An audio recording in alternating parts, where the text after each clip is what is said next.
There is a special library in the world that contains all the books that have ever been written, all the books that will ever be written, all the books that are currently being written, all the words that you have ever said, including books about how you were born, the book about your life, the book about what you did in privacy last night. You can check the library. The book about what you will do tomorrow that you don't know. The book has already been written. So the name of the library is called Library of Babel.info. It's a website. So I'll give you the background info, then you can go and check it. First thing before checking it, what you have to know is that a lot of people are going to check their life history there. So the website is always being overloaded with visitors. So if you're lucky and it opens for you, you'll confirm what I'm saying. So what is the concept? You remember Tower of Babel in the Bible, right? These people were building a what do you call it, a skyscraper, and then God got angry with them and decided to make them to speak different languages. So because of that, they couldn't put together the building, and the building collapsed. So somebody wrote a book about a library that will contain all the possible books that can ever be written or imagined. And then later on, a programmer called Basil. This Mr. Basil, as a programmer, thought it as a software program and said, okay, let me write a book, a software. The number of books that will be in that library will be more than the atoms in the universe. So there's no storage that can carry all the books. So what he did is that he wrote a program that has the locations of the book. Have you ever gone to a real library? When you go to a library, you meet the librarian at the desk. Remember that the library is large and has all the books. You tell the librarian the book you're looking for. All right? You can say, I'm looking for a book on ants. The librarian already knows the section that talks about animals. She knows the section that talks about ants. All right? Then you can say, I'm looking for a book that talks about ants reproduction. So under ants, you will now go to reproduction and then pick the exact book for you. Do you understand? So this programmer wrote a code that has the addresses of where you can find any book you can even imagine. So if you now come and tell me a book about a guy named Dave Partner that owns a TikTok channel that teaches things that make sense. The greatest TikTok channel in the world. If you give it those words, it will tell you the location of where the book is, and it will bring out the page. The exact page in that book of Dave Partner, where what I just said is written. So anything you can ever say in your life, you can ever imagine, they have already written a book, and the book is 3,600 words long. It has already been written. So now that puts into question, right? I'll explain further, okay? So don't go anywhere. Click this button to share this video, all right? Because people need to know. That puts into question the concept of free will. People like to say we have free will. How is it that we have free will when there is a book that already contains everything I'm going to do tomorrow, next tomorrow? Even the book describes how you died. It shocked you. If you ask the book how you died, it will tell you you turned 100 years old, you suffered from kidney failure. The book exists. So this programmer did not store the actual book. What he wrote is the addresses, the locations of the shelves, the departments, the books, where the actual book, and the page number. So if you now tell it what you're looking for, it will tell you the location, and it will bring out the page. You will see it. So how did he do it? He started with a finite number. He said that English alphabet is finite, which is just 26 characters. With these 26 characters, we can form all the words we can ever pronounce with our mouth by just combining the 26 characters in different ways. So he wrote an algorithm that combines the 26 characters to form words. Then the same algorithm mixes the words in an unlimited number of ways to form sentences, paragraphs, and a book of 3,600 words. Do you understand? Then they label the book. So combining this thing in unlimited ways, we eventually write a book about how you lived, how you died, what I'm saying now, what you're thinking now, the name of your father, the name is there in the book. If you just give it the name of your father, it will tell you the location. So it would have been awesome if there was enough storage, enough human storage to store that book, so I can just go and pick the book directly. Now, another thing you need to know about this book is that it does permutation and combination to generate the book, okay?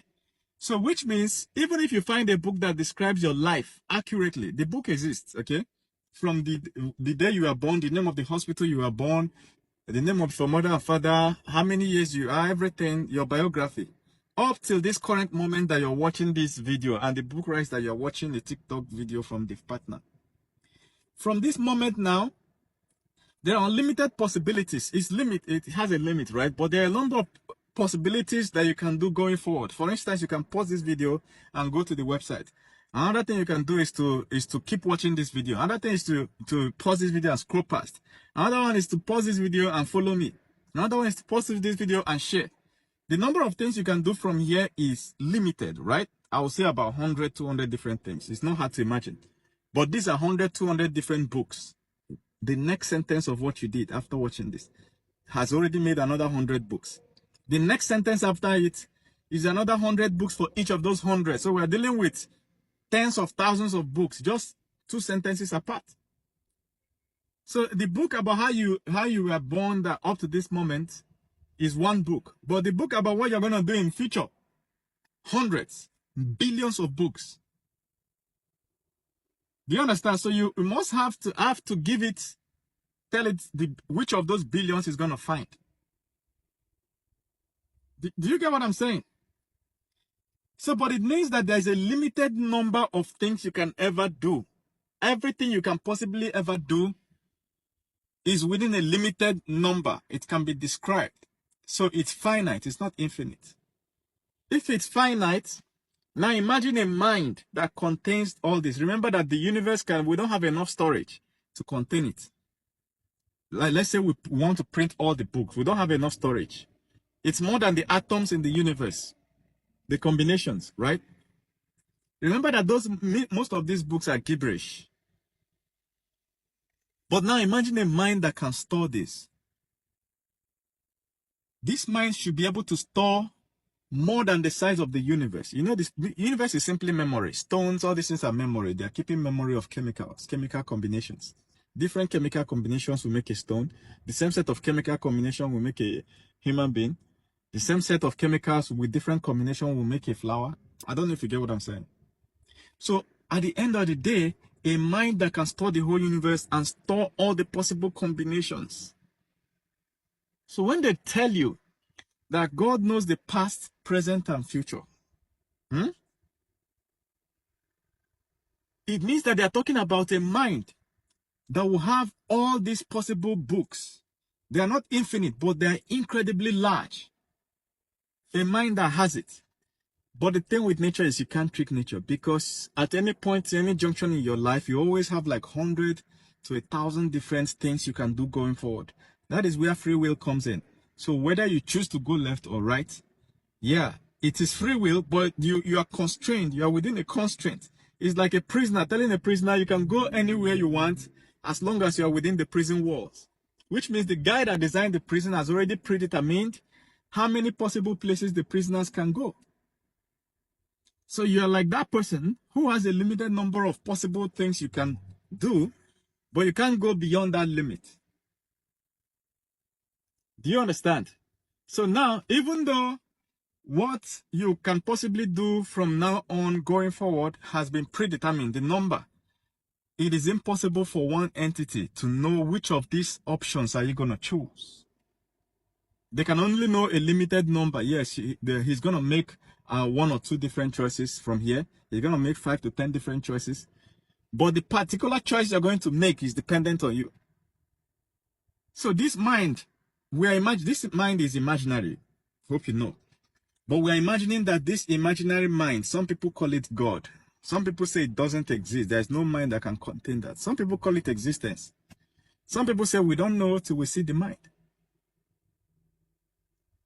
Do you understand? So now we are looking at free will versus non-free will.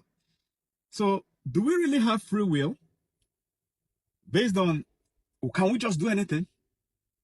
Or do we not have free will if there's already a predetermined constraint before you were even born? Interesting. So go to the website. All right. Go to the website and try and browse around and be shocked. Type your name there and be shocked.